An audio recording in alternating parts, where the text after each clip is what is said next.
Dear students, पंडित नवल किशोर शर्मा राजकीय स्नातकोत्तर महाविद्यालय दौसा के एमकॉम फाइनल ईयर के समस्त विद्यार्थियों का इस वीडियो क्लास में मैं एक बार पुनः स्वागत करता हूँ। विद्यार्थियों, पिछली क्लास में मैंने आपको श्रम संघों के बारे में बताया था कि श्रम संघ क्या होते हैं। हमने इसकी परंपरागत परिभाषाएं, इसकी आधुनिक परिभाषाएं और कानूनी परिभाषाओं का अध्ययन किया था और साथ ही ये जानने का प्रयास किया था कि श्रम संघों की क्या विशेषताएं होती हैं। अब इसी टॉपिक को आगे बढ़ाते हुए आज मैं आपको श्रम संघ के विभिन्न प्रकारों के बारे में बता रहा हूँ कि श्रम संघों का वर्गीकरण या क्लासिफिकेशन हम कैसे कर सकते हैं। तो श्रम संघों के जहाँ तक क्लासिफिकेशन की बात है, हम इनका वर्गीकरण या क्लासिफिकेशन 3 आधारों पर कर सकते हैं। पहला, लक्षणों के आधार पर वर्गीकरण, classification on the basis of characteristics. दूसरा, आर्थिक उद्देश्यों तथा विधियों के आधार पर, classification on the basis of economic objective and methods. और तीसरा, संगठन के आधार पर on the basis of organisation. तो एक एक करके सभी की चर्चा करते हैं।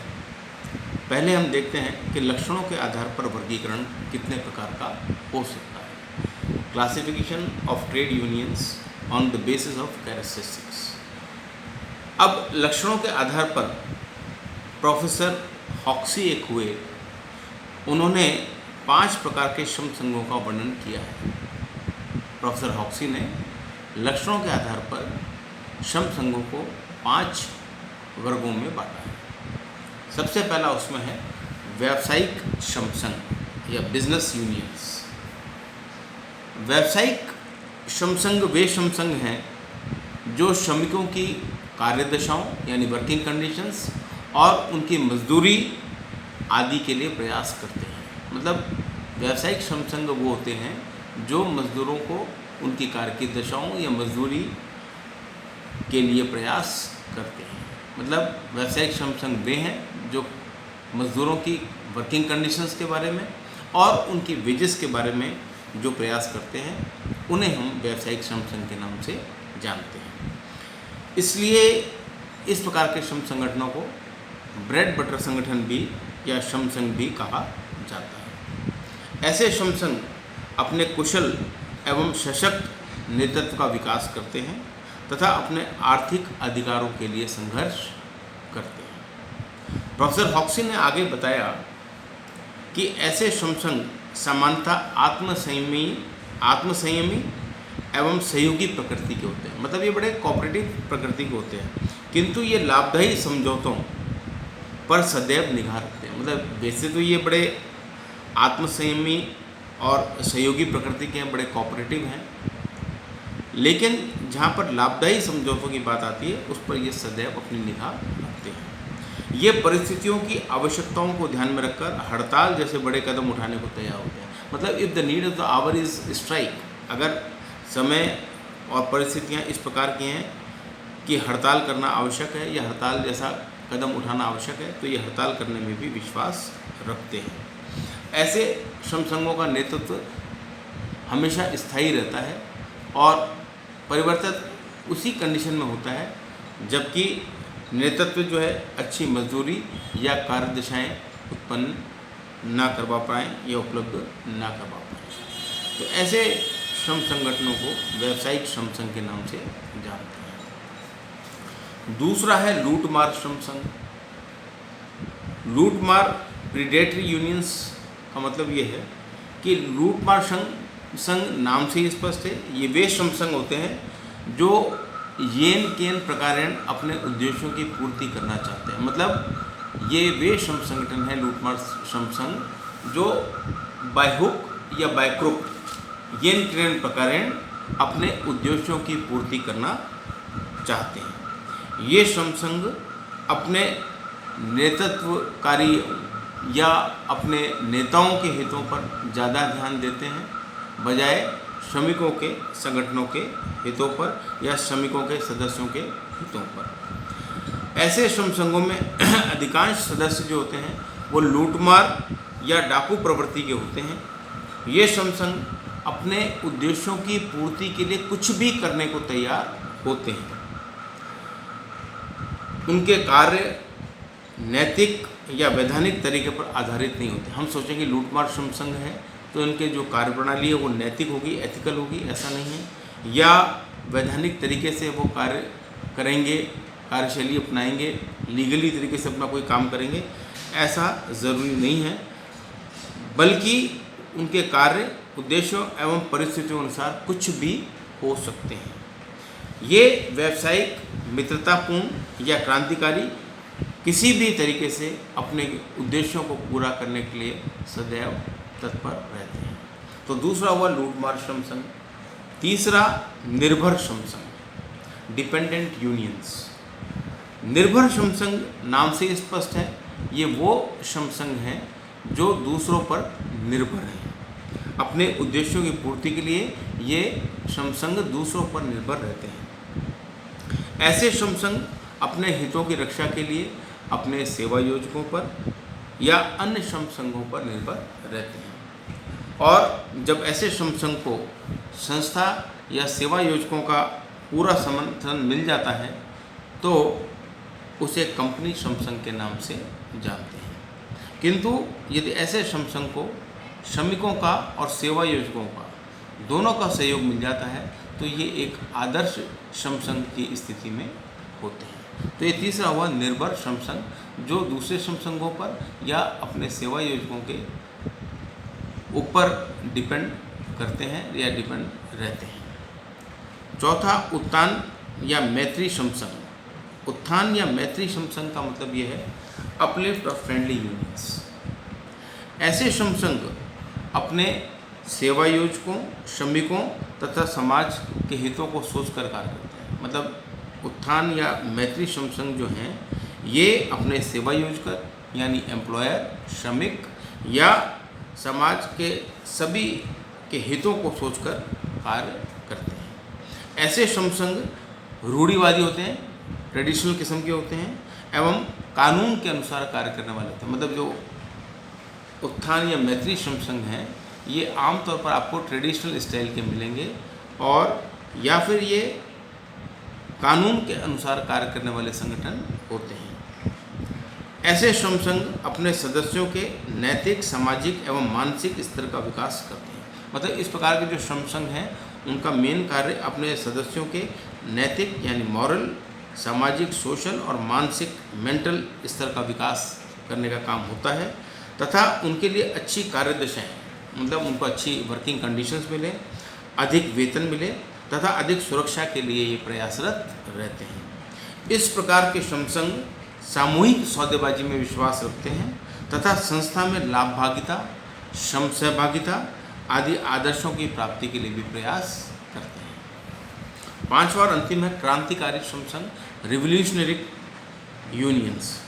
क्रांतिकारी श्रम संघ अपने विचारों एवं कार्यों में उग्रवादी दृष्टिकोण अपनाते हैं। मतलब क्रांतिकारी या रिवोल्यूशनरी जो संगठन है, श्रम संघ हैं, ये अपने विचारों और कार्यों में क्या है, उग्रवादी अप्रोच रखते हैं, रिवोल्यूशनरी अप्रोच रखते हैं। ऐसे श्रम संघ संस्था में प्रचलित व्यवस्था जो है, मतलब जो भी प्रचलित या चली आ रही व्यवस्था है उसमें अमूलचूल परिवर्तन करने का प्रयास करते हैं तथा नई व्यवस्था को स्थापित करते हैं। मतलब इनका क्रांतिकारी जो श्रम संगठन है इनका मुख्य उद्देश्य जो प्रचलित व्यवस्थाएं चली आ रही हैं उनको दूर कर, उनको हटाकर, उनमें अमूलचूल परिवर्तन लाकर नई व्यवस्था स्थापित करने का होता है।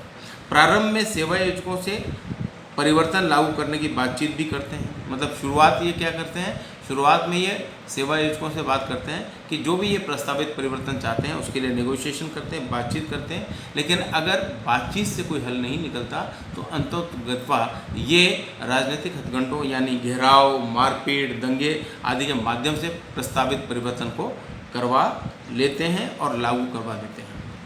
इसके लिए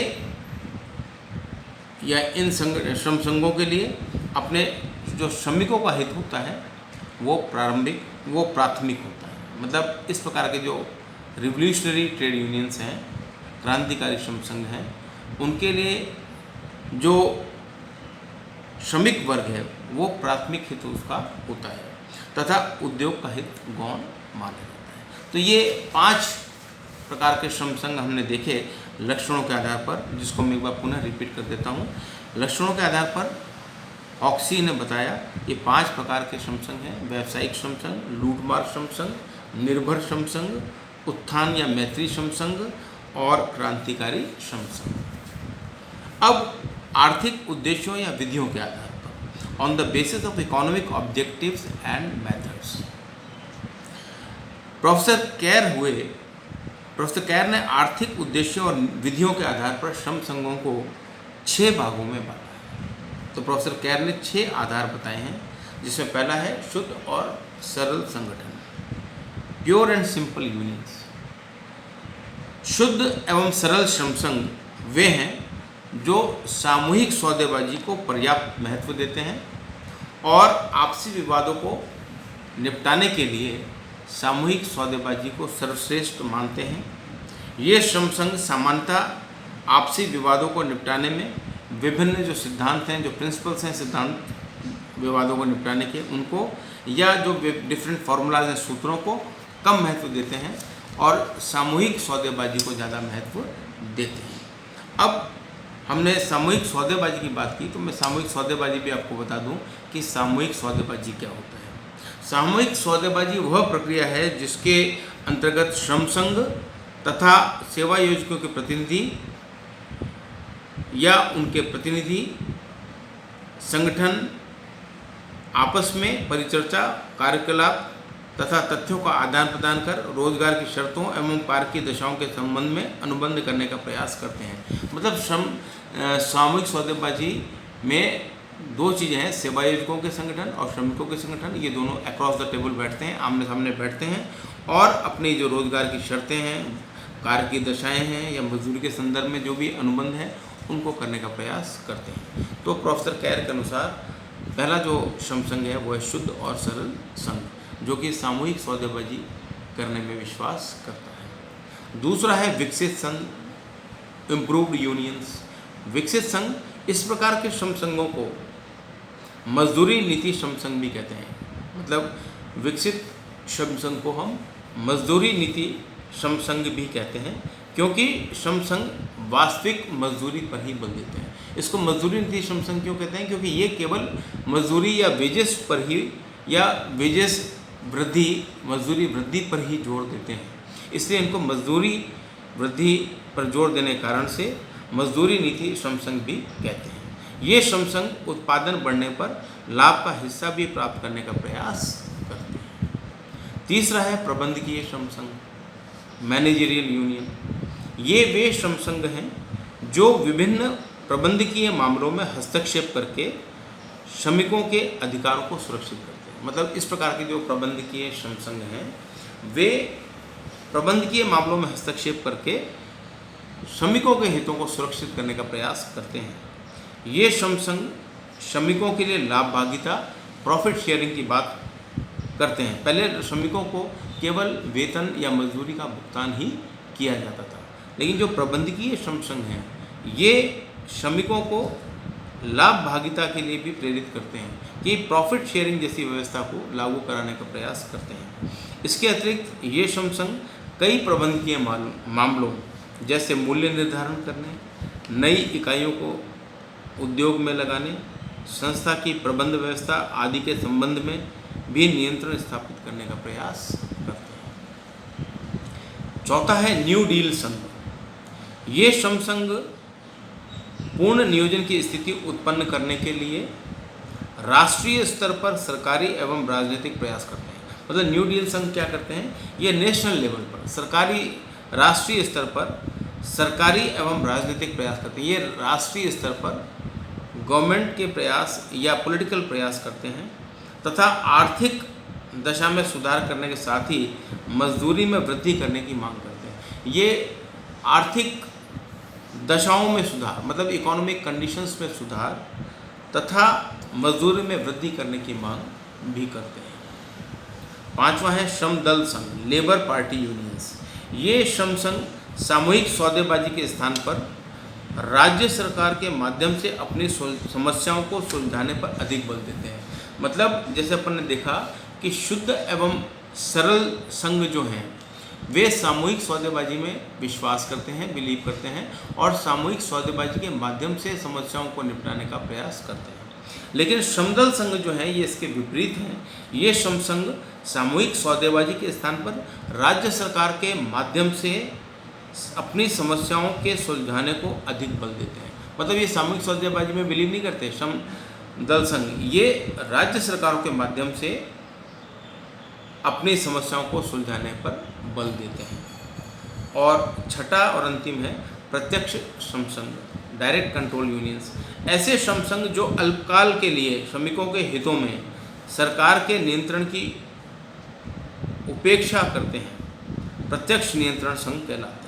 मतलब ऐसे श्रम संघ जो अल्पकाल के लिए श्रमिकों के हितों में सरकार के नियंत्रण की उपेक्षा करते हैं, प्रत्यक्ष नियंत्रण संघ कहलाते हैं।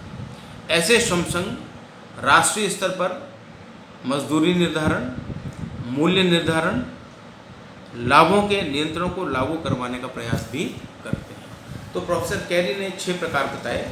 एक बार पुनः आपकी जानकारी के लिए रिपीट कर देता हूँ। तो प्रोफेसर कैर के अनुसार आर्थिक उद्देश्यों के आधार पर श्रम संघों को 6 भागों में बांटा जा सकता है। पहला है शुद्ध और सरल संघ, दूसरा विकसित संघ, तीसरा प्रबंधकीय संघ, चौथा न्यू डील संघ, पांचवा श्रमदल संघ, छठा प्रत्यक्ष नियंत्रण संघ। अब तीसरा और अंतिम हम आधार देख लेते हैं कि श्रम संघ संगठनों के आधार पर कितने प्रकार के होते हैं। तो श्रम संघ संगठनों के आधार पर 4 प्रकार के मुख्यतः देखे जाते हैं, जिसमें पहला है सामान्य श्रम संघ, जनरल ट्रेड यूनियंस।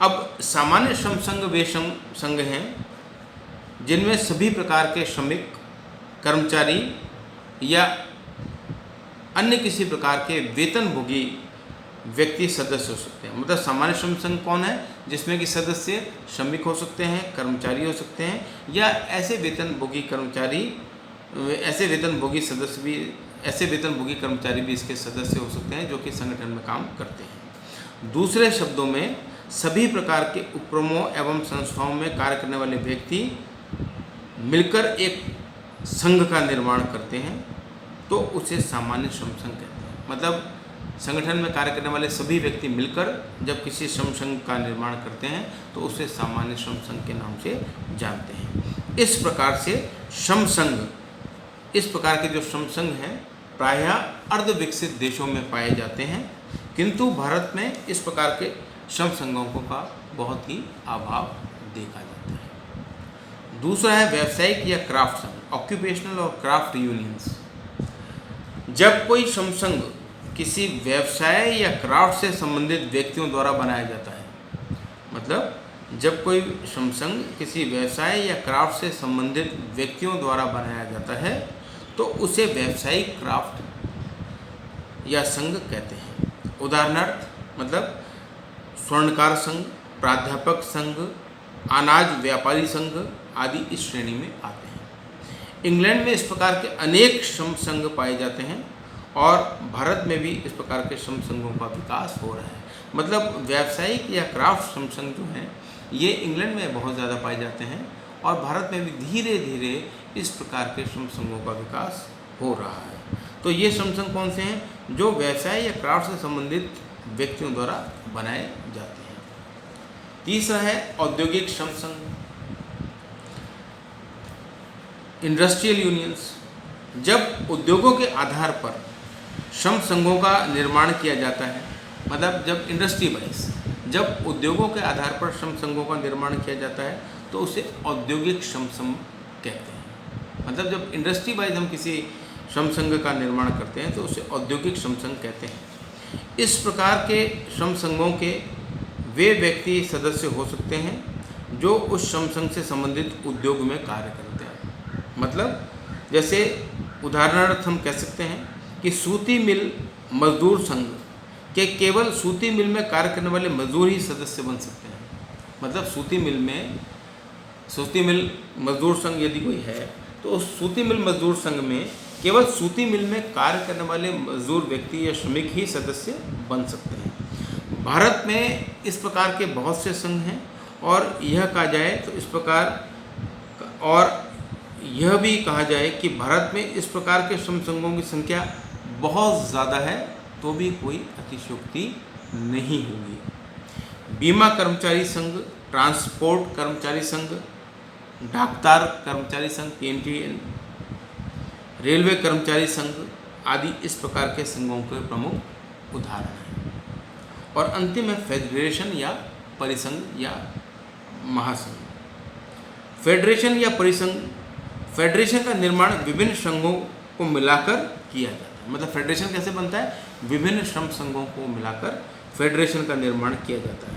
और इसका जो फेडरेशन का निर्माण करने का प्रमुख उद्देश्य है वो यही है कि छोटे छोटे श्रम संघों की शक्ति को एक बड़े संगठन से मिलाना, मतलब जो छोटे छोटे श्रम संघ हैं उनकी शक्ति को बड़े श्रम संघ में मिलाना तथा सामूहिक शक्ति का विस्तार करना होता है।